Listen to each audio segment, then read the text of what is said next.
Ma'asyiral muslimin yang dimuliakan Allah Azza wa Jal, malam ini kita akan membahas biasa sirah para nabi. Tapi ada hal yang menarik untuk kita bahas di malam hari ini tentang 10 fitnah yang akan melanda di akhir zaman. Ma'asyiral muslimin yang dimuliakan Allah Subhanahu wa taala. Hudzaifah ibnul Yaman radhiyallahu an suatu ketika bermajlis dengan Amirul Mukminin Umar bin Khattab radhiyallahu an, sahabat-sahabat yang lain. Kemudian Umar radhiyallahu an mengatakan, ayyukum sami'a Rasulullah sallallahu alaihi wasallam yadhkurul fitan. Siapa di antara kalian yang mendengar dari Nabi sallallahu alaihi wasallam saat Rasul menyebutkan tentang fitnah-fitnah yang akan muncul? Faqala qaumun, maka sebagian para sahabat mengatakan, nahnu sami'na, ya kami mendengarnya. Faqala la'allakum ta'nuna fitnatar rajuli fi ahlihi wa jari. Maka Umar mengatakan, boleh jadi yang kalian sangkakan itu kalian mendengar soal fitnah seseorang, keluarga dan tetangganya. Maka sahabat yang lain mengatakan, ajal ya, tentu. Maka Umar mengatakan, tilka tukaffiruha as-salatu was-siyamu was-sadaqatu.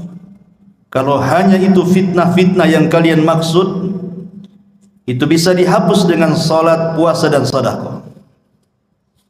Walakin, akan tetapi, kata Umar, yang aku tanyakan bukan itu. Ayyukum sami'an nabiyya sallallahu alaihi wasallam yadhkurul lati tamuju maujal bahri.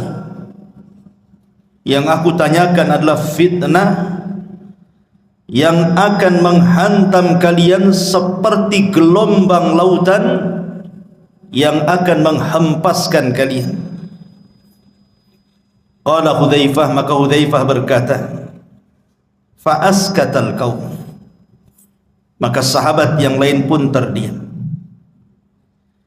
Faqultu ana, kata Hudzaifah, aku tahu. Qala, maka Umar mengatakan, anta lillah wa abu. Wahai Hudzaifah, demi Allah, ceritakan fitnah itu. Maka Hudzaifah ibnul Yaman mengatakan, sami'tu Rasulullah sallallahu alaihi wasallam tu'radul fitan 'alal qulubi kal hasiri 'udan 'udan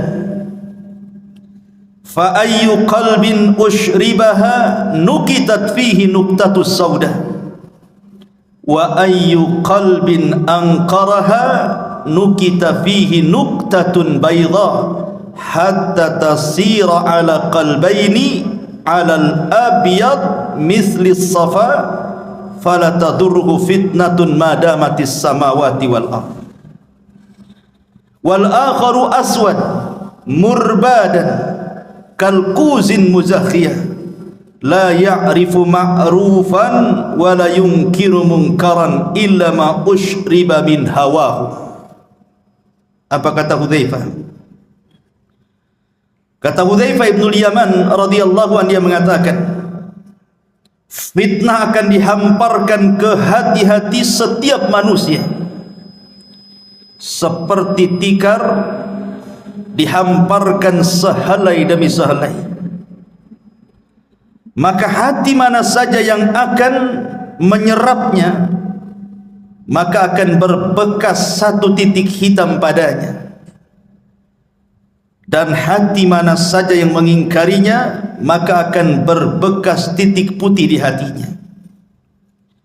Sehingga keadaan hati manusia menjadi dua bagian. Ada hati yang putih bersih seperti batu licin yang tidak terpengaruh oleh fitnah selama langit dan bumi tegak, tapi juga ada hati yang hitam kelam berdebu seperti cangkir yang terbalik. Akibatnya dia tidak mengenal yang ma'ruf, tidak pula mencegah yang mungkar. Dia hanya menyerap apapun yang bersumber dari hawa nafsunya. Hadis ini dikeluarkan oleh Imam Muslim dan yang lain. Perhatikan hadis ini, ma'asyiral muslimin yang dimuliakan Allah Subhanahu wa taala. Nabi sallallahu alaihi wasallam menceritakan lewat lisan Hudzaifah Ibnul Yaman yang mendengar langsung dari Nabi, bahwa nanti fitnah itu akan dihamparkan di tengah-tengah manusia seperti tikar yang dihamparkan berhelai-helai. Kemudian kata Hudzaifah Ibnul Yaman, beliau mengatakan, fa ayyu qalbin usyribaha, siapapun yang kemudian punya hati dan menyerap fitnah itu, maka hatinya akan diletakkan titik hitam. Siapapun yang mengingkari fitnah itu, maka Allah akan letakkan titik putih di hatinya. Di sini Nabi SAW mengisyaratkan bahwa di akhir zaman akan banyak fitnah yang muncul, dan fitnah itu mengotori hati setiap manusia kecuali orang-orang yang Allah rahmati. Kenapa di sini Nabi SAW bicara soal hati? Karena masuknya fitnah itu dari hati. Masuknya fitnah itu dari hati. Makanya Rasul bercerita tentang hati. Karena kemuliaan manusia juga ada pada hati, sebagaimana kehinaan manusia juga ada pada hatinya. Lihat ketika Allah Subhanahu wa taala bersumpah dengan wattini wazzaitun wa turi sinina wa hadzal baladil amin. Allah bersumpah dengan apa? Dengan dua buah. Yang pertama tin dan zaitun, yang kedua bersumpah dengan dua tempat, Tur, maksudnya Bukit Tur di mana Musa mendapatkan Taurat, wa hadzal baladil amin, dan juga dengan Mekah. Apa kaitannya dua tempat dengan dua buah itu? Bukit Tur adalah bukit yang sangat suci, makanya Allah katakan muqaddasi Tuah, bukit yang disucikan. Dan Mekah juga negeri yang disucikan oleh Allah Azza wa Jalla. Lalu apa kaitannya dengan tin dan zaitun? Tin dan zaitun itu maksudnya diarahkan ke Palestina, karena di Palestina inilah banyak tumbuh tin dan zaitun, maksudnya Masjidil Aqsa. Jadi Allah bersumpah dengan tempat-tempat suci. Aqsa tempat suci, Bukit Tur tempat suci, Mekah juga tempat suci. Kemudian setelahnya Allah Subhanahu wa taala bicara soal kondisi dua manusia. Manusia yang pertama fi ahsani taqwim, sebaik-baik ciptaan, dan manusia yang kedua aradatnahu fi asfala safilin, manusia yang direndahkan serendah-rendahnya, bahkan boleh juga lebih rendah dibandingkan binatang. Dari sini menunjukkan bahwa kebersihan hati itu bisa mengangkat derajat manusia, dan kekotoran hati itu bisa merendahkannya. Makanya Allah mengatakan qad aflaha man zakkaha wa qad khaba man dassaha. Sungguh beruntung orang-orang yang membersihkan hati, dan sungguh rugi dan tidak beruntung orang-orang yang mengotorinya. Ma'asyiral muslimin yang dimuliakan Allah Subhanahu wa taala, dari sini kita bertolak bahwa nanti di akhir zaman hati kita akan diuji dengan berbagai macam fitnah. Kalau hati kita mudah mendapatkan fitnah, maka Allah letakkan titik hitam dalam hati kita. Ketika semakin banyak titik hitam itu, maka hati akan susah dapat hidayah. Makanya Rasul mengibaratkan kalkuzi muzahiyah, seperti cangkir yang terbalik. Anda tahu cangkir? Inilah cangkir. Ini cangkir. Kalau dibalik, maka tidak akan ada lubang di belakangnya. Walaupun kita isi air cangkir yang terbalik itu, air tidak akan pernah masuk ke dalam cangkir itu. Begitulah hati yang hitam, dimasuki hidayah dia tidak akan masuk. Dia tidak mengenal yang ma'ruf, mereka justru malah kenal dengan yang mungkar. Setiap yang disuruh oleh hawa nafsunya dia terima. Dari sini ma'asyiral muslimin yang dimuliakan Allah Azza wa Jalla, manusia akan diuji dengan berbagai macam fitnah. Maka malam ini kita akan bicara tentang 10 fitnah akhir zaman. Ma'asyiral muslimin yang dimuliakan Allah Azza wa Jalla, sebelumnya kita akan membahas satu hadis dari Abi Hurairah radhiyallahu anhu. Nabi sallallahu alaihi wasallam bersabda, "Badiru bil a'mali fitanan ka qita'il lailil mudlim. Yusbihu ar-rajulu fiha mu'minan wa yumsi kafira, wa yumsi mu'minan wa yusbihu kafira, yabi'u dinahu bi aradin minad dunya." Dari Abu Hurairah radhiyallahu anhu, Rasul bersabda, bersegeralah kalian memperbanyak amal saleh sebelum datang fitnah seperti penggalan gelap di malam hari. Di mana ada seseorang nanti di akhir zaman, paginya dia beriman, sorenya sudah kafir. Sorenya beriman, paginya pula dia kafir, karena menjual agamanya dengan kehinaan dunianya. Para ulama menyebutkan 3 faedah dari hadis ini. Pertama, hadis ini memberikan motivasi kepada kita agar bersegera untuk banyak-banyak beramal saleh sebelum datang waktu di mana kita tidak mampu beramal lagi. Di sini ada faedah agar kita segera beramal saleh sebelum datang waktu kita tidak bisa melakukannya. Makanya Nabi SAW dalam hadis yang lain mengatakan apa? Badiru bil a'mali sab'an. Bersegeralah kalian sebelum datang 7 perkara. Hal tantadiruna illa faqran munsiyah, au ghinan mutghiyah, au maradan mufsidah, au haraman mufannida, au mautan mujhiza, au dajjal fasyarru ghaibin yuntadhar, awis sa'atu was sa'atu adha wa amar. Kata Nabi sallallahu alaihi wasallam, beramalah kalian, bersegera beramal sebelum datang 7 perkara. Yang pertama, kefakiran yang melupakan, kefakiran yang menjadikan lupa kepada Allah karena sibuk mencari dunia, lupa pula dengan ibadah. Atau kalau dia selamat dari kefakiran, belum tentu selamat dari kekayaan yang melampaui batas, karena kekayaan itu bisa melupakan orang.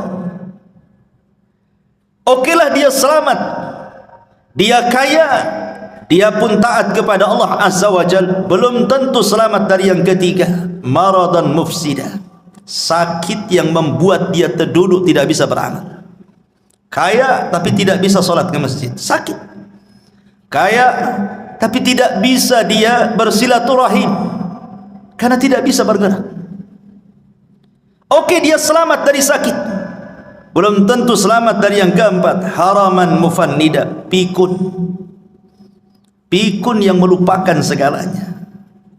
Oke, dia selamat dari pikun, tapi dia tidak selamat dari yang kelimanya, mautan mujahiza, mati mendadak, ketabrak, jatuh, mati mendadak. Atau mungkin dia selamat dari kematian mendadak, bisa jadi yang keenam, atau dia mendapatkan dajjal, dan dajjallah seburuk-buruk fitnah yang tersembunyi yang ditunggu oleh setiap manusia. Oke, dia selamat dari dajjal, dia tidak selamat dari kiamat. Ini 7 perkara. Kata Rasul, bersegera beramal soleh sebelum datang 7 perkara ini. Kemudian faedah yang kedua dari hadis ini memberikan satu isyarat bahwa di akhir zaman nanti akan banyak terjadi berbagai macam fitnah, di mana datangnya fitnah ini beruntun, belum selesai yang ini datang yang itu, belum selesai yang itu datang yang lainnya pula. Makanya Nabi SAW juga mengatakan, badiru bil a'mali sittan, bersegeralah kalian untuk beramal soleh sebelum datang 6 perkara. Imaratus sufaha, munculnya para pemimpin-pemimpin jahil yang merusak agama dan dunia. Kasratus syurat, banyaknya keamanan negara karena banyak kerusuhan di mana-mana. Wa bai'ul hukmi, jual beli hukum di pengadilan, membayar pengacara, membayar saksi, menyogok hakim. Istighfafan biddima, murahnya sebuah darah, pembunuhan mudah sekali, seolah-olah yang membunuh tidak tahu kenapa dia bisa membunuh, yang dibunuh makin bingung kenapa bisa dibunuh. Au qati'atir rahim, banyaknya orang memutus silaturahim.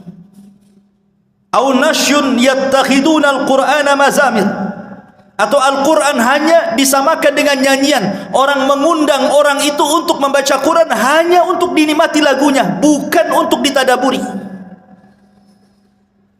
Yuqaddimuna ahadahum liyughanniyahum wa in kana aqalluhum fikha, hanya diundang untuk mengaji, dinikmati lagunya walaupun dia tidak paham soal fikihnya.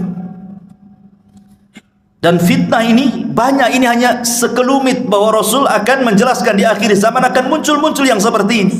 Ini belum selesai tumbuh yang itu yang selesai datang pula yang lainnya, dan begitu seterusnya. Dan yang ketiga, zaman kita ini ikhwan adalah zaman fitnah. Dan ujian serta manusia disibukkan dengan urusan dunia itu luar biasa. Dan ingat, kata Imam Ibnul Qayyim rahimahullah ta'ala mengatakan sumber fitnah itu 2, syahwat dan syubhat. Dan itu berasal dari 4 perkara: iblis, dunia, pemikiran sesat, dan hawa nafsu. Inilah yang kita akan bahas. 10 fitnah ini bersumber dari 4 perkara, yang dikerucutkan lagi bersumber dari 2 perkara, syubhat dan syahwat. Ma'asyiral muslimin yang dimuliakan Allah Subhanahu wa ta'ala, yang pertama, fitnatul mal, fitnah harta. Mengumpulkan harta ikhwan tidak tercela. Tidak, Al-Quran dan Sunnah tidak mencela orang mengumpulkan harta, karena manusia itu memang difitrahkan cinta dengan harta. Allah mengatakan, wal 'adiyati dhabha fal muriyati qadha fal mughirati subha fa atharna bihi naq'an fa wasatna bihi jam'an innal insana li rabbih lakanud wa innahu li hubbil khairi lasyadid. Manusia itu cinta kepada harta luar biasa. Artinya setiap manusia difitrahkan cinta harta. Tidak ada manusia yang tidak cinta harta. Dusta kalau ada orang enggak cinta harta itu. Semua orang cinta harta. Tetapi ma'asyiral muslimin, walaupun mengumpulkan harta tidak tercela secara mutlak, akan tetapi perlu diingat bahwa di dunia ini bukan tempat kita tinggal. Artinya kalau ada orang dari muda sampai tua hartanya banyak, sampai mampu kembali apa saja yang ia kehendaki, tetap saja dunia itu pendek bagi dia. Ada masanya dia meninggalkan harta itu. Makanya Abdullah ibn Abbas radhiyallahu anhuma mengatakan, "Lau anna libni Adam wadiyan min dhahabin ahabbu an yakuna lahu wadiyani walan yamla'u fahu illa turab wa yatubullahu ala man tab." Kalaulah anak Adam ini meminta satu lembah emas dan Allah berikan, pasti dia berkehendak untuk mendapatkan lembah-lembah emas yang lainnya. Itulah fitrah manusia. Ada orang yang berkeinginan, saya kalau sudah punya rumah, punya kendaraan, punya ini, punya itu, sudahlah, saya akan tenang-tenang, saya akan menikmati. Rupanya tidak juga. Setelah keinginannya tercapai, rupanya makin gila lagi keinginannya. Begitulah harta, ikhwatu fiddin, muliakan Allah subhanahu wa ta'ala, menjadi fitnah. Fitnah bagi pemiliknya. Ma'asyiral muslimin yang dimuliakan Allah azza wa jalla, dari segi mana fitnahnya harta itu? Begini ikhwan, kenapa harta menjadi fitnah itu? Kalau orang terus mencari harta, keinginannya tercapai, rumah sudah kebeli, kendaraan sudah kebeli, dia pun mampu membuat usaha, hartanya banyak. Terkadang manusia takut kalau seandainya kekayaannya hilang. Ketika ada kekhawatiran hilang hartanya, inilah kemudian dia berubah menjadi jahat. Makanya Allah subhanahu wa ta'ala mengatakan, wa minhum man ahadallah la in atana min fadli lanasaddaqanna wa lanakunanna minas salihin falamma atahum min fadlihi bakhilu bihi wa tawallaw wa hum mu'ridun. At-Taubah 75-76. Ada di antara manusia yang berjanji kepada Allah subhanahu wa ta'ala, kalau Allah memberikan kepadaku harta yang banyak, aku akan sedekah, aku akan menjadi orang baik. Ketika Allah berikan betul-betul harta itu, apa yang terjadi? Bakhilu bihi, dia pun menjadi orang yang paling bakhil. Kemudian wa tawallaw wa hum mu'ridun, dia pun berpaling dan tidak mau dekat dengan Allah subhanahu wa ta'ala. Disitulah letak fitnahnya. Orang kalau sudah kemudian punya harta, takut pula dia kehilangan harta.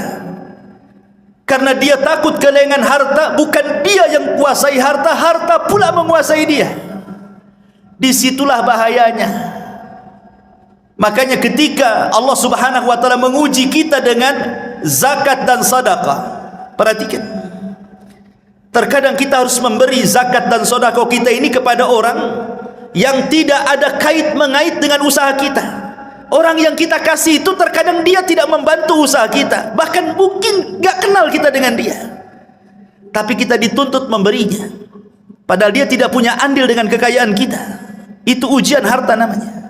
Bisa kita memberi kepada orang yang tidak kenal dengan kita.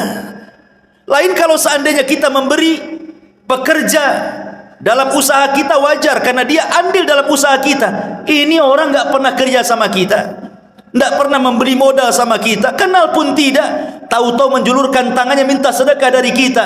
Di sini diuji oleh Allah, mau memberi atau tidak. Disinilah fitnah harta itu muncul. Makanya Qarun adalah orang yang paling dekat dengan Nabi Musa, ahli dan pakar Taurat. Ketika membaca Taurat paling indah suaranya, orang suka dengan Qarun. Itu lagi miskin-miskinnya. Setelah dibentangkan kekayaan kepada Qarun, mulailah dia jahat. Kalla innal insana la yatgha an ra'ahu istaghna. Sekali-kali jangan begitu. Terkadang ketika Allah bentangkan kehidupan dunia, melampaui batas pula anda. Ketika Nabi Musa disyariatkan zakat, kemudian menyuruh orang untuk mengambil zakat dari Qarun, apa kata Qarun? Innama utituhu ala ilmin indi. Enak saja kau datang ngambil zakat dariku, sementara kekayaanku ini hasil jerih payahku. Lelah letih aku mencarinya. Qarun menjadi bakhil.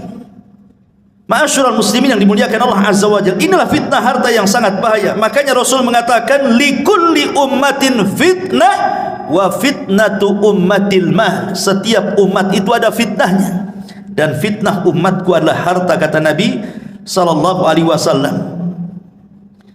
Ma'asyiral muslimin yang dimuliakan Allah subhanahu wa ta'ala, apalagi kalau kita lihat di zaman sekarang ini,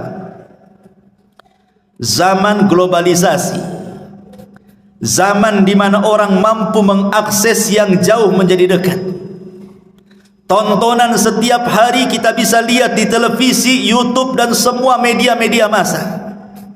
Lihat yang dipertontonkan di hadapan kita. Terkadang sinetron, film-film semua bicara kemegahan. Konten-konten YouTube hanya bicara soal rumah megah, kendaraan megah, tanah luas, macam-macam. Sementara yang nonton itu orang-orang miskin, orang-orang susah. Kebayang dia kepengen seperti itu. Tengok tetangga rumahnya makin besar, kebayang kapan saya seperti dia. Akhirnya ketika itu bayangannya lupa dengan yang di atas, karena dia ingin mengejar hayalannya. Di situ fitnahnya.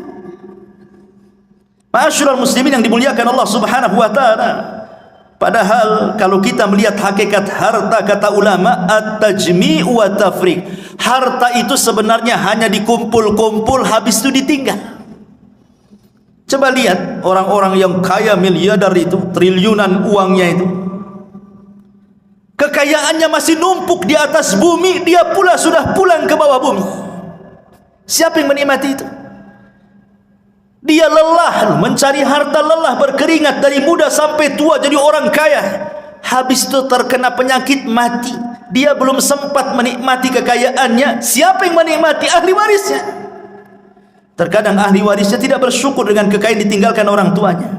Tidak ada pun dia bersedekah untuk orang tua yang sudah mewariskan hartanya, kan? Itulah fitnah harta di sini. Tajmi wa tafrid. Ini yang pertama. Yang kedua, fitnatul jah. Fitnah kedudukan, fitnah kekuasaan, fitnah kepemimpinan, fitnah ingin terkenal, dihargai orang, disambut orang, ingin dipuji orang, ingin disanjung orang, takut kehilangan kekuasaannya, takut ditinggalkan orang, takut tidak dihargai lagi. Akhirnya apa yang terjadi? Dia pun tagha, persis seperti Firaun, tagha melampaui batas. Karena memang tabiat fitnatul jah ini, ikhwan, fitnah kekuasaan ini identik dengan fitnah keserakahan. Orang kalau sudah berkuasa, dia tidak mau jatuh lagi. Karena sudah enak duduk di kursi, tak mungkin dia pula duduk di lantai. Sehingga dengan daya upaya dia akan mempertahankan itu. Lalu fitnahnya di mana? Fitnahnya di sini, ketika dia berpikir akan jatuh, dia sudah terbayang itu. Sudah tidak ada lagi acara-acara resmi kerajaan, pemerintah, tidak ada lagi sambutan-sambutan, tidak ada lagi sanjungan-sanjungan, tidak ada lagi pujian-pujian, tidak ada lagi, semuanya halaka anni sultaniyah, hilang kekuasaannya. Umar bin Abdul Aziz rahimahullahu ta'ala, ketika dia sedang sakit parah, dia minta dipapah ke kuburan.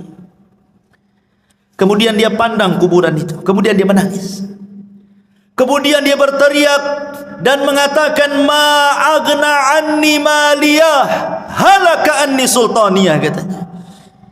Kalau seandainya aku mati, kata Umar bin Abdul Aziz, tidak ada manfaat harta yang menumpuk di depan saya. Tidak pun kekuasaan akan hilang begitu saja. Belum mati nih, orang yang jatuh dari kekuasaan itu sudah stres dulu deh. Karena sudah tidak ada lagi yang menghargai dia.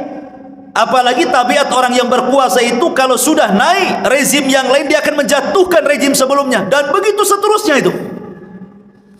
Dari zaman ke zaman seperti itu. Sehingga fitnahnya di sini. Akhirnya kemudian menghalalkan segala cara, yang penting naik ke sana, mau sikut kiri sikut kanan, mau menzalimi orang, mengambil hak orang, enggak peduli dia. Yang penting aman kedudukannya. Ini fitnah, ini luar biasa.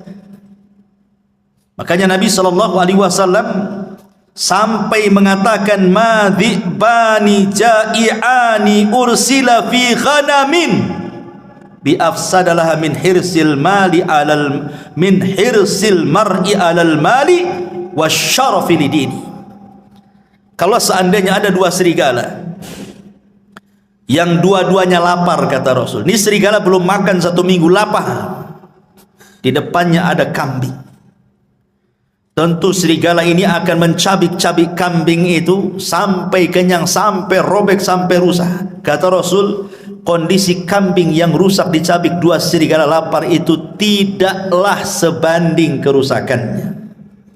dibandingkan orang yang semangat mengejar harta dan kedudukan.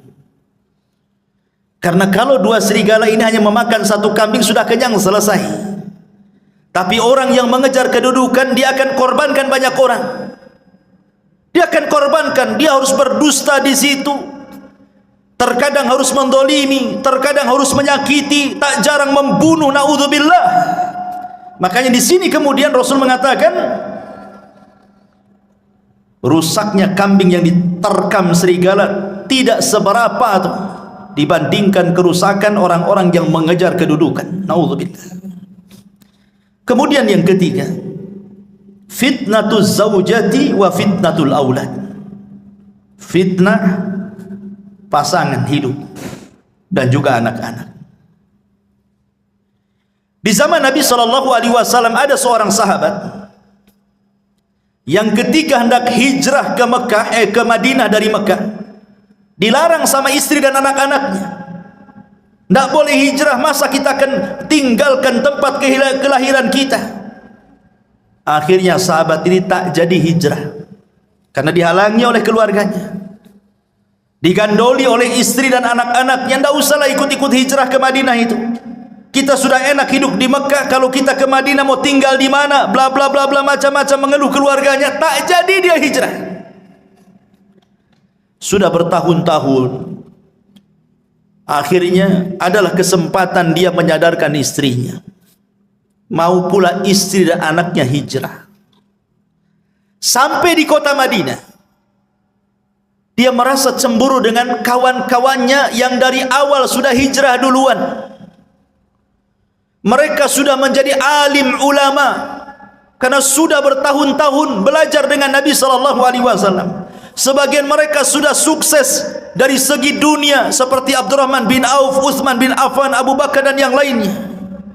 Dan mereka bertahun-tahun dekat dengan Nabi SAW. Menyesalah dia, kenapa dia kemudian tidak hijrah bersama para sahabat sebelumnya. Coba kalau seandainya dia hijrah bersama para sahabat di awal hijrah, tentu aku pun meraih seperti apa yang mereka raih, katanya. Marah sama anak dan istrinya, gara-gara engkau mungkin bahasa kitanya. Coba kalau dulu kalian tidak melarang saya hijrah, tentu aku tidak seperti ini, katanya. Ketika itu turun ayat surah At-Taghabun ayat 14 kepada sahabat ini. Ya ayyuhalladzina amanu inna min azwajikum wa auladikum aduwwan lakum fahdaruhum. Hai orang-orang yang beriman, sesungguhnya istri-istri kalian, anak-anak kalian terkadang menjadi musuh kalian. Fahdharu, hati-hati. Ya, sahabat ini tidak jadi hijrah gara-gara apa? Digandoli anak istrinya, kan? Jadi musuh. Baik musuh secara ideologi atau musuh secara fisik. Musuh secara ideologi boleh jadi mungkin suaminya mau sedekah, ditahan sama istrinya, bang, janganlah sedekah, beli mobil, beli ini, beli itu, tak jadi dia. Anaknya kepengen ini, kepengen itu, tak jadi dia. Terkadang kebutuhan keluarga sudah dicukupi sebenarnya, bahkan lebih dari kecukupannya. Terkadang istri melarang kita untuk menginfakkan harta kita, padahal kita yang cari. Terkadang anak-anak juga demikian. Itu secara ideologi itu. Secara fisik ya sudah, naudzubillah, banyak kita lihat di YouTube ada anak membunuh orang tuanya. Entah apa salah orang tuanya, kenapa sampai dibunuhnya. Akhirnya ketika sahabat ini mau marah kepada keluarganya ini, maka Allah Subhanahu wa taala katakan, wa in ta'fu wa tasfahu wa taghfiru fa innallaha ghafurun. Kalau engkau maafkan anak istrimu, kau berlapang dada, kau ampunilah kesalahan mereka, Allah zat yang maha pengampun lagi maha pengasih. Akhirnya dimaafkan. Ya sudahlah, sudah kadong, begitu bahasa kitanya. Lihat, karena begini ikhwan, fitnah istri dan anak-anak itu terkadang kita ini mencintai Allah dan Rasulnya. Kita orang Islam pasti kita cinta dengan Allah, cinta dengan Rasulnya. Tapi terkadang kecintaan kita kepada Allah dan kepada Rasulnya ini tidak lebih besar dibandingkan kecintaan kita kepada istri dan anak kita. Itu masalahnya. Buktinya saja, ada orang kepala rumah tangga lah, anaknya tertidur di waktu subuh. Mungkin anak itu baru safar dari mana gitu, sudah besar anak itu. Kemudian malamnya ngobrol sampai kemudian dia baru 1 jam subuh baru tidur.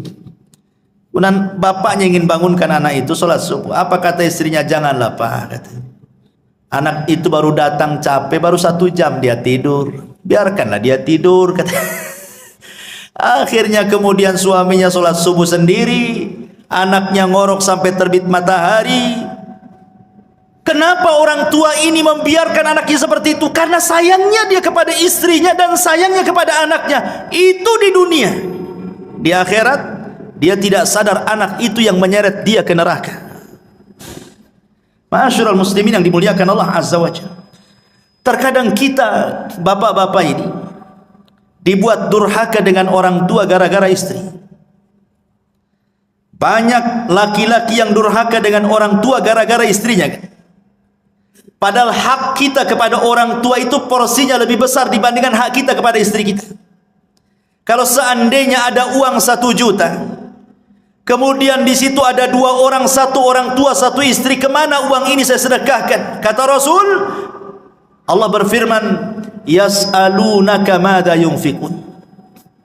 Qul ma anfaqtum min khairin falil walidaini. Mereka bertanya-tanya kepadamu, wahai Muhammad, kalau saya punya uang kemana saya sedekahkan? Maka katakan ya Muhammad, kata Allah, sebaik-baik sedekah itu berikan kepada orang tua. Tetapi berapa banyak istri yang mempengaruhi kita, akhirnya kita durhaka dengan orang tua kan? Sampai ada seseorang itu curhat dengan saya, menangis nih seorang suami. Karena dia lelah bekerja, dia harus sembunyi-sembunyi loh itu nyisipkan uang gajinya, karena setiap gajian langsung disambar istrinya. Jadi sisihkan sedikit-sedikit hanya untuk mengirim orang tuanya. Nangis dia. Kenapa harus izin sama istrinya? Dia yang cari kerja. Tidak boleh seorang suami seperti itu, dan tidak pun layak istri seperti itu. Masa kemudian suami disudurhaka dengan orang tuanya? Itulah kadang-kadang fitnah istri seperti itu kan. Atau lebih daripada itu, dibuatnya kita ini memutus silaturahim dengan kerabat. Setiap mau ngirim, mau ngasih bantuan, istri pula tak boleh kan. Akhirnya terputuslah silaturahim. Naudzubillah. Terkadang juga bisa bertengkar dengan tetangga lo gara-gara istri dan anak-anak kan Pak ya. Padahal yang salah anak kita sebenarnya. Kalau kita mau meneliti kasusnya, yang salah itu anak. Tapi kita kadang orang tua terpengaruh dengan sayangnya kepada anak, dilabraknya tetangga. Anaknya sudah akur salaman dengan sesama anaknya, kita pula 7 turunan dendamnya tak habis-habis. Ya kan? Fitnah. Ya. Ma'asyiral muslimin yang dimuliakan Allah Subhanahu wa taala. Ini fitnah keluarga. Kemudian yang tak kalah parahnya lagi ada namanya fitnatun nisa. Ini yang keempat. Fitnah perempuan. Nabi SAW bersabda dalam hadis Muslim dan juga dikeluarkan Imam Bukhari, "Ma taraktu ba'di fitnatan adarru 'ala rijali minan nisa." Tidak ada yang aku tinggalkan setelahku fitnah yang lebih besar dibandingkan fitnah wanita. Kita lihat Adam dicipta dari apa? Dari tanah. Kalau Hawa dicipta dari siapa? Dari tulang rusuk Adam. Ahli tafsir mengatakan saat Adam tertidur, diambil tulang rusuk yang paling bengkok, yang paling atas, yang dekat dengan jantung, diambil kemudian diciptakan Hawa. Kenapa saat tidur Adam diambil tulang rusuknya? Supaya Adam tidak benci dengan istrinya. Makanya saat tertidur diambil dan tidak terasa. Pas bangun nampak pula Hawa sudah di depan dia. Artinya tabiat laki-laki karena terbuat dari tanah, makanya dia bergelut dengan tanah kan. Antum yang bangun rumah, bangun ini, bangun itu untuk istri kan. Dari tanah. Rumah antum dari apa? Dari tanah lah. Dari pasir, dari apa-apa, semua dari tanah. Karena kita laki-laki tercipta dari tanah kan, makanya kita bangun rumah. Karena istri tercipta dari tulang rusuk yang dekat dengan jantung, makanya fungsi istri itu menenangkan. Itu kalau yang berakal. Dapat pula istri yang tak berakal, habis lantung. Karena dia dekat jantung kan, diciptakan dari tulang rusuk yang paling bengkok, makanya dia dekat jantung untuk memberikan motivasi kepada suaminya. Tapi ternyata banyak pula kemudian wanita-wanita itu yang tidak bersyukur dengan suaminya. Ini masih mencakup fitnah wanita tapi masih istrinya. Masih istri kita maksudnya. Begini, Pak.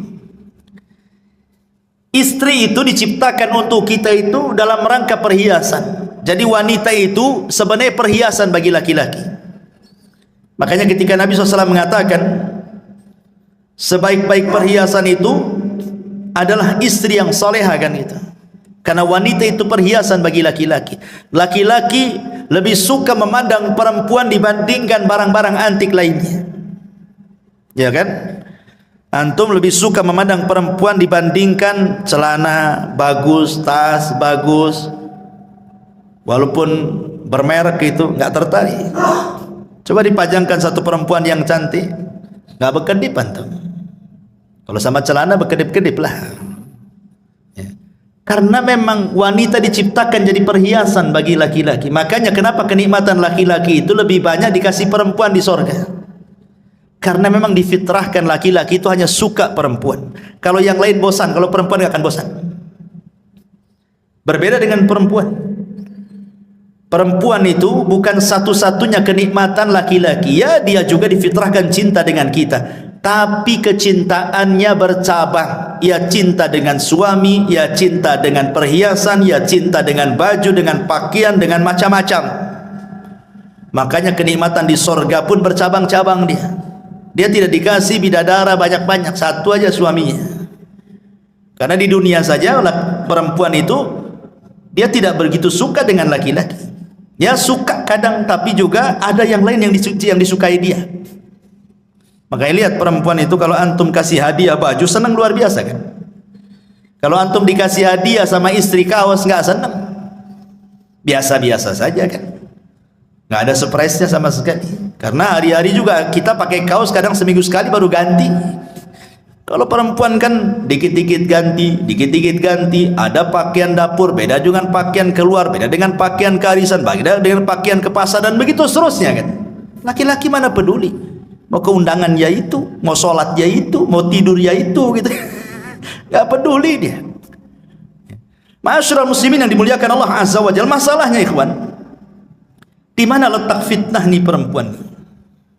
Yang dimaksud dalam hadis ini, maksudnya di sini bukan istri kita, tapi perempuan yang tidak ada kait mengait dengan kita. Karena begini, ada satu kisah, ini sering saya ceritakan, tapi di sini belum. Abu Abdillah Al-Laghawi rahimahullahu ta'ala, seorang ulama salaf. Abu Abdillah Al-Laghawi rahimahullahu ta'ala bercerita, di zamannya ada anak muda. Anak muda ini rajin sholat, tidak lepas baca Quran, hadir terus di majelis ta'lim, pokoknya anak muda soleh. Dia berjalan melewati satu gereja. Rupanya di dalam gereja itu ada seorang wanita biarawati yang sangat cantik sekali. Entah kenapa pandangannya tertuju kepada wanita itu. Gitulah bapak-bapak. Ya, tak sabar kalau melihat yang bening-bening, langsung dituju matanya ke situ. Akhirnya kemudian setiap hari lewat gereja itu, setiap itu pula dia menatap wanita itu. Setan masuk, panah cinta masuk ke yang perempuan dan masuk pula ke yang laki-laki. Akhirnya mulai saling mengirim surat karena tidak berani dia mendekat gereja. Surat dibalas surat, perjanjian dibalas janji, ketemu dibalas ketemu, akhirnya ngobrol, jatuh cinta, kemudian kepengen menikah. Cintanya kuat luar biasa. Masalahnya, yang satu muslim, yang satu Nasrani, biarawati lagi, tidak bisa menikah kecuali dia keluar dari petugas gereja. Sakitlah anak muda ini karena terus terpikir dengan wanita itu. Sampai akhirnya sakitnya memarah, tidak mau makan, tidak mau minum, kurus, akhirnya sampai ke sakaratul maut. Mati gara-gara cinta. Sebelum dia mati, ini Abu Abdillah Al-Laghawi ini menceritakan kisah ini. Dia datang, dia mengatakan, zurtu ilaih, aku menziarahi laki-laki itu. Kemudian aku ajak dia berdakwah menuju kepada Allah, mengingatkan rahmat Allah untuk bertobat kepada Allah Azza wa Jalla. Tapi di luar pemikiran Abu Abdillah Al-Laghawi, rupanya laki-laki ini mengatakan, ya Imam, kamu tahu kasusku dengan wanita itu, katanya. Aku cinta berat dengan wanita itu, katanya. Dan aku tidak mungkin dipisahkan dengan wanita itu. Kalau Allah Subhanahu wa ta'ala haramkan aku tidak berjumpa di dunia, maka jangan pula Allah haramkan aku berjumpa di akhirat, katanya. Kata Imam Abu Abdillah, lalu bagaimana caranya? Kau akan berjumpa di akhirat? Di luar pemikiran Abu Abdillah, tiba-tiba dia mengatakan, kafartu bidini wa amantu bidiniha. Ya Imam, saksikan sebelum wafatku, aku kufur dengan agamaku dan aku beriman dengan agama wanita itu, katanya. Dikiranya dengan cara seperti itu dia akan berjumpa di akhirat? La haula wa la quwata illa billah. Masalah ini oleh Imam Abu Abdillah Al-Laghawi disembunyikan, tidak mau diceritakan sama orang. Sampai setahun berlalu, rupanya nasib wanita itu sama pula dengan nasib laki-laki ini. Dia kepikiran laki-laki itu. Akhirnya kemudian kurus kering, tidak makan, tidak minum, sakit sampai pun hampir sakaratul maut. Ini Abu Abdillah Al-Laghawi ini mencoba ziarah kepada wanita itu yang masih Nasrani itu, karena sakit parah memikirkan si bujang tadi. Kemudian kata Imam Abu Abdillah, masya nukia fulana, ada apa dengan kamu? Kenapa seperti ini? Kata wanita ini, engkau sudah tahu kasusku dengan anak muda muridmu itu, wahai Imam. Aku cinta dengan dia. Janganlah Allah Subhanahu wa ta'ala pisahkan aku di akhirat. Sudahlah Allah pisahkan aku di dunia, jangan pula Allah pisahkan aku di akhirat. Kata Imam Al-Laghawi, lalu bagaimana caranya? Amantu bidinihi wa kafartu bidini. Aku beriman dengan agama dia dan aku kufur dengan agamaku. Subhanallah, terbalik-balik. Lihat, dia sudah Allah pisahkan di dunia, Allah pisahkan pula di akhirat. Nggak ketemu tuh. Di dunia sudah dipisahkan, di akhirat pun dipisahkan. Kenapa? Yang satu mukmin, yang satu kafir, kan gitu ya. Begitulah takdir, ikhwan. Istidraj syaitan namanya. Hati-hati. Ya. Makanya dulu saya punya tetangga, kan pernah cerita di sini. Saya masih tinggal di Batam Center itu. Kasusnya kurang lebih dengan kasusnya yang diceritakan Abu Abdillah Al-Laghawi ini. Tetangga, depan-depanan rumahnya. Dia seorang wanita muslimah menikah dengan laki-laki Nasrani karena kaya. Akhirnya dia masuk Nasrani wanita ini. Sampai punya anak banyak. Walaupun nasihati sama istri juga tak dengar juga. Qadarullah pula, suaminya ini ada hubungan dengan perempuan yang ketiga. Dan yang ketiga ini wanita muslimah. Ketahuan, cekcok, cerai. Akhirnya si laki-laki ini menikah dengan wanita muslimah, tapi syaratnya dia harus mu'alaf. Pertama, dia memurtadkan orang. Sekarang dia menikah dengan wanita muslimah, dia pula yang murtad dari agamanya masuk ke dalam Islam. Terbalik-balik dunia, ikhwan. Inilah dunia dalam berita namanya. Ma'asyiral muslimin yang dimuliakan Allah Azza, begitulah hidayah. Makanya fitnah perempuan ini sampai kepada taraf kufur. Sampai seorang ulama bercerita, dulu ada seorang hafidul Quran, betul-betul menghafal Quran. Hafal Quran di kepalanya. Ketika dia ikut jihad perang melawan tentara orang-orang Nasrani. Dalam Islam kan wanita tidak disuruh perang. Wanita itu ikut perang ya untuk mengobati orang yang keluka, masak dan begitu seterusnya kan dalam peperangan. Tapi maju di front terdepan itu tidak ada wanita dalam Islam seperti itu. Tapi orang-orang kafir biasa, mereka tentara wanita itu di depan. Rupanya anak muda yang hafal Quran ini digoda pula oleh salah satu tentara wanita Nasrani, diteriaki. Akhirnya entah kenapa kemudian masuk pula kesukaan laki-laki ini kepada wanita Nasrani, padahal musuh perangnya itu. Sampai dia terbayang-bayang satu malam tak bisa tidur. Kemudian dia mengintai-ngintai di manalah tenda wanita itu, padahal musuhnya tuh. Setan masuk betul pada hatinya, sampai dia datang kepada komandannya yang Nasrani itu, ditunjukkan di mana wanita itu. Tapi kata komandannya, tidak bisa, kau ini seorang muslim, kau musuhku katanya. Kata laki-laki anak muda ini, gimana caranya agar aku bisa ketemu dan kenalan dengan wanita itu? Gampang, murtad dari agamamu, jadilah kau Nasrani, kau jodohkan kau dengan dia katanya. La haula wala quwwata illa billah. Betul. Akhirnya dia murtad, hafal Quran, murtad, jadi Nasrani gara-gara perempuan. Kemudian menikah. Setelah beberapa tahun berjumpalah dengan kawan-kawan yang muslim ini. Dan ditanya anak muda ini, "Ya fulan, aina Qur'anu? Aina salatu? Aina ibadatu?" Di mana Qur'anmu? Di mana salatmu? Di mana ibadahmu katanya. Dia mengatakan, "Demi Allah, sudah hilang di kepalaku kecuali hanya satu ayat." Cuma satu ayat katanya.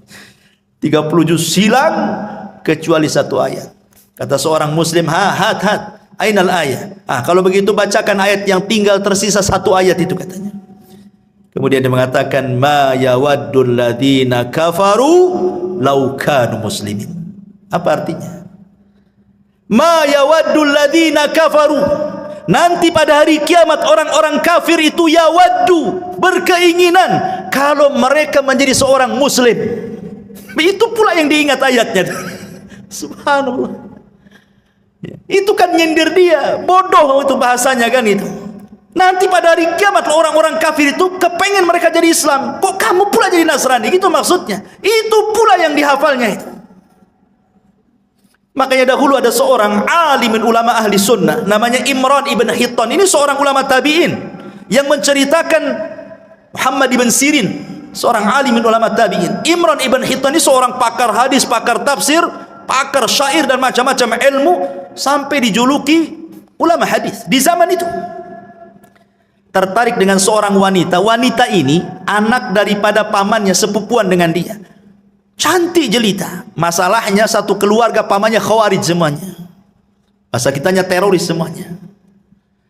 Dinasihatilah oleh kawan-kawan, ya Imran, jangan menikah dengan dia, nanti kau keseret dengan khawarij katanya. Kata Imran bin Hittan, tidak, gak mungkin.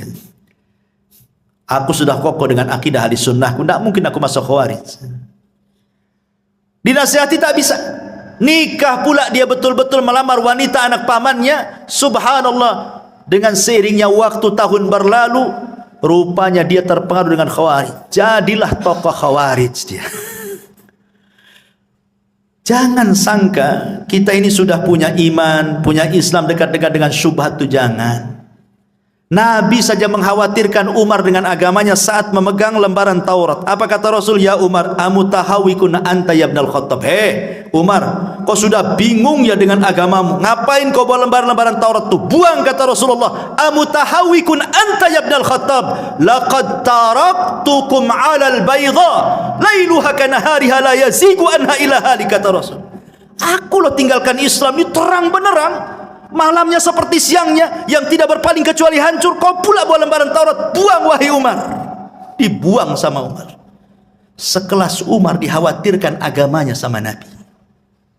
Siapa yang bisa membandingi Umar bin Khattab dengan kita, yang kalau dia satu jalan dengan setan, setannya yang kabur? Yang kata Nabi SAW, kebenaran yajri ala lisanihi wa qalbi, berjalan di lisan dan hatinya. Yang dikatakan Nabi SAW, setiap umat itu ada mulham, dan mulhamnya umat adalah Umar bin Khattab. Setiap pendapatnya turun wahyu, tapi masih dikhawatirkan agamanya sama Nabi kan. Jangan macam-macam dengan syubhat dan syahwat itu. Ma'asyiral muslimin yang dimuliakan Allah Azza wa Jalla, ini fitnah yang keempat, fitnah an-nisa. Fitnah yang kelima, fitnatul at-tughyan wa dhulmi. Fitnah banyaknya kezaliman, banyaknya keangkara-murkaan yang timbul dari kebijakan pemerintah yang zalim. Kita bisa rasakan bagaimana ketika ada kebijakan-kebijakan yang tidak pro rakyat kan. Pamannya ini naik, itu naik, ini naik, itu naik, semua rakyat menjerit kan. Itu fitnah, bagian daripada fitnah. Tetapi walaupun demikian kata Nabi SAW, isbiru, sabar. Sabar kata Rasul. Selama para pemimpin itu masih sholat, masih menampakkan Islamnya, sabar. Kecuali mereka sudah kufrun bawahan indakum minallahi burhan kata Rasul. Kalau dia sudah kufur dan ada bukti kekufurannya, boleh kita berontak. Tapi kalau dia masih nampak sholat, pakaiannya juga masih Islam, masih pakai peci, masih nampak sholat di masjid, kita sabar. Kita doakan mudah-mudahan semakin baik, semakin baik, semakin baik. Karena ini fitnah masalahnya. Karena dampaknya kebijakan-kebijakan itu ke ekonomi. Ekonomi dampaknya kepada kefakiran. Kefakiran dampaknya kekufuran, kejahatan. Lihat salah satu dampak kenapa orang jadi teroris, salah satunya faktor ekonomi. Orang berpindah agama, salah satunya faktor ekonomi. Orang bisa jahat jadi merampok, membunuh gara-gara ekonomi. Ya kan? Fitnah. Ya, makanya kita bersabar kepada Allah Azza wa Jalla, terus bersabar. Minta kepada Allah Subhanahu wa taala supaya diperbaiki semuanya. Karena mencaci itu tidak solusi masalahnya. Ini juga fitnah dan itu akan muncul dan akan terus muncul. Kemudian yang keenam, fitnatut tafarruq wal ikhtilaf wa tahazzub. Banyaknya perselisihan. Antar sesama kita aja berselisih. Padahal bahaya. Dulu Imam Bukhari meriwayatkan begini. Jadi Nabi SAW baru saja turun wahyu, diberitahu tentang tanggal Lailatul Qadar. Jadi turun wahyu memberitahu tanggal dan malam Lailatul Qadar itu. Pamannya turun wahyu tanggal 27 atau tanggal 29 gitu ya. Rasul sudah ada tuh di otaknya itu, karena turun wahyu diberitahu tuh tanggalnya. Senanglah Rasul itu kepengen memberitahu sahabat tentang malam apa Lailatul Qadar dan tanggal berapa gitu. Akhirnya keluar rumah, ingin kasih tahu, maksudnya saking senangnya Rasulullah. Di tengah jalan ada dua sahabat bertengkar, melengking-lengking suaranya, saling mengotot keduanya. Akhirnya Nabi SAW sibuklah melerai dua orang ini sampai dilupakan tanggal dan malam Lailatul Qadar itu. Karena sibuk ini, sehingga ketika sudah selesai ini melerai keduanya, lupa dia tanggal berapa tadi, dilupakan sama Allah. Dari sini menunjukkan ikhwatu fillah bahwa perselisihan itu sebab mahkul khair wal barakah, diangkatnya kebaikan dan keberkahan sebab perselisihan ini. Coba kalau seandainya kasusnya seperti kasusnya Imam Syafi'i dan muridnya Yunus ibn Abdil A'la As-Sadafi rahimahullahu ta'ala. Jadi Yunus ibn Abdil A'la As-Sadafi ini muridnya Imam Syafi'i. Suatu ketika berdebat dengan gurunya, entah masalah apa perdebatannya, sampai meninggi suaranya. Akhirnya dia angkat kaki dari majelisnya Imam Syafi'i, kemudian pulang dan tidak pernah muncul lagi di majelis itu. Imam Syafi'i rahimahullahu ta'ala akhirnya mencoba mendatangi muridnya Yunus ibn A'la As-Sadafi. Kemudian setelah sampai di rumahnya, dia menasihati, ya Yunus, la tuhawil al-intisar fi kulil ikhtilaf, fa ahyanan kasbul qulub awla min kasbil mawaqif. Yunus, kata Imam Syafi'i, janganlah setiap perselisihan itu kau bela habis-habisan pendapat, karena menutup hati supaya terus bersama itu lebih utama dibandingkan mempertahankan pendapat.